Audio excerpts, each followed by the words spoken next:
As 2024 comes to a close, we wanted to highlight some of the upcoming titles for next year that we are most excited to play. Terrell, Riley, and I each created individualized top 3 lists of our most anticipated games for 2025. Without further ado, I'll go first.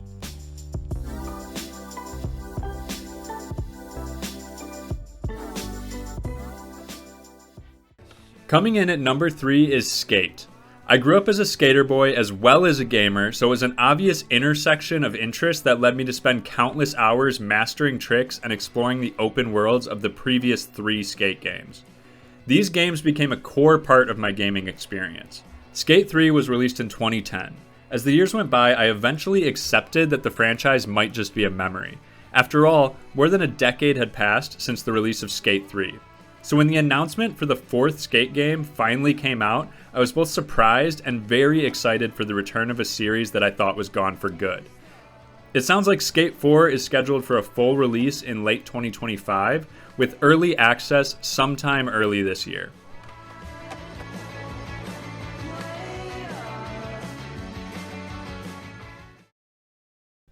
Coming in at number 2 is Gears E-Day.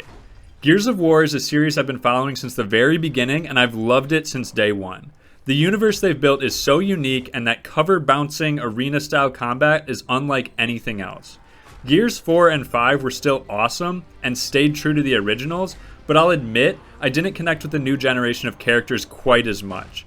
That's why I'm hyped for the prequel. They're going to round out the world they've created and bring back the original characters I grew up with. There is no official release date yet, but it looks like the game is expected to drop sometime in late 2025.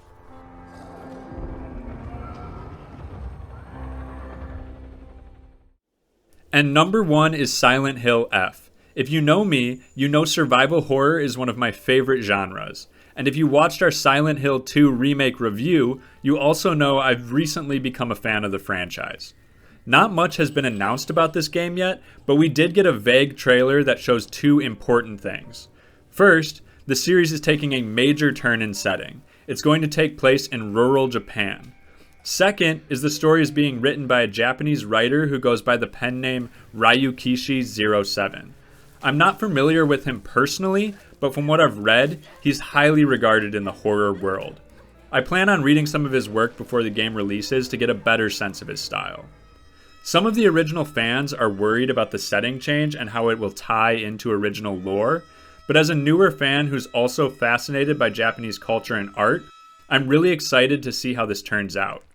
No official release date yet, but fans are hoping for a late 2025 release.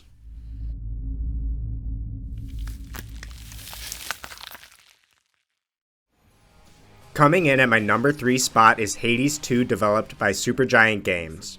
Anyone familiar with Supergiant knows that this studio has an incredible track record. With each new release, they seamlessly combine creative storytelling, impressive voice acting, engaging mechanics, and phenomenal soundtracks, setting their titles apart within their respective genres. One of the things I admire most about Supergiant is their willingness to take risks and create something entirely unique with each new title. While Hades 2 is a sequel to the groundbreaking roguelike of the same name, I have no doubt it will stand out in its own right. Even if some of the gameplay feels familiar, as long as Darren Korb is behind the soundtrack, I know it'll be an unforgettable experience. I anticipate Hades 2 will leave early access in the second half of 2025. Good. Not good enough. At number 2 is Hollow Knight Silksong. This title has been a long time coming, with numerous delays prolonging the wait. Since the release of Hollow Knight in 2017, fans have been enchanted by its intriguing world, stunning hand-drawn art, and mastery of the Metroidvania genre. Despite my eagerness to return to the mysterious Bug Kingdom and navigate its interconnected tunnels, I fully support Team Cherry's decision to delay the release until it's absolutely ready.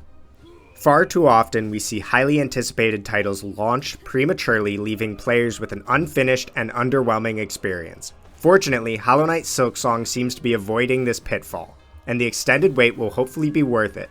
All signs point to the game's full release finally happening in 2025, and I can't wait to dive back in.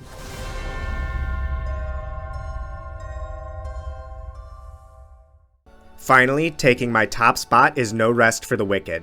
This upcoming title comes from Moon Studios, the creators of Ori and the Blind Forest and Ori and the Will of the Wisps. Both of these games, particularly Will of the Wisps, are masterful Metroidvanias delivering some of the most intense and satisfying platforming in gaming. Now, with No Rest for the Wicked, Moon Studios is venturing into a serious dark fantasy RPG, and I'm all in. While Hades 2 and No Rest for the Wicked have been in early access for some time, I've chosen to hold off on playing them. Early access titles often lack the polish and completeness I look for in a gaming experience. I prefer to dive in when a game is at its peak. So I'm patiently waiting for No Rest for the Wicked to fully release, which will hopefully happen before the end of 2025. But not quite the same. Coming in at third place for me, from the creators of GTFO and Payday, comes Den of Wolves, a co-op action game that sees players taking on corporate espionage missions, assassinations, and heists in a cyberpunk world. I was a huge fan of GTFO for its take on co-op dungeon crawling and survival horror, especially for the way you interacted with computer terminals via the command line. I thought that was so cool. That game felt like a good first try, but was just a little shy of the secret sauce that would make it a must-play. With Den of Wolves, we're getting a new IP that could give the devs room to iterate on the good ideas laid down in their previous games.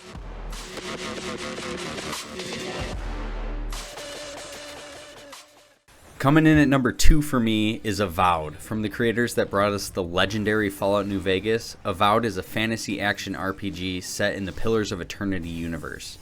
Obsidian has a track record for understanding what makes a good RPG, and I am excited to hear that the game pivoted from a wide open-world RPG to a more focused and deliberate experience, while still offering plenty of opportunity for that open-world exploration that just sells itself. I think Obsidian could really be cooking with this one. Keep an eye on it for February.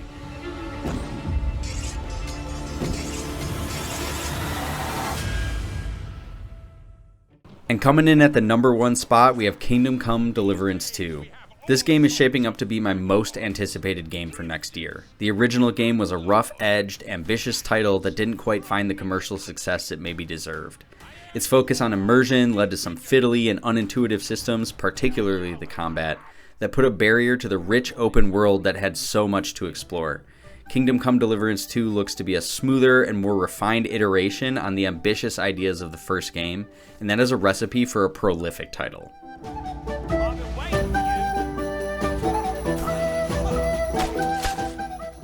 And there you have it. That's what we're looking forward to the most in 2025.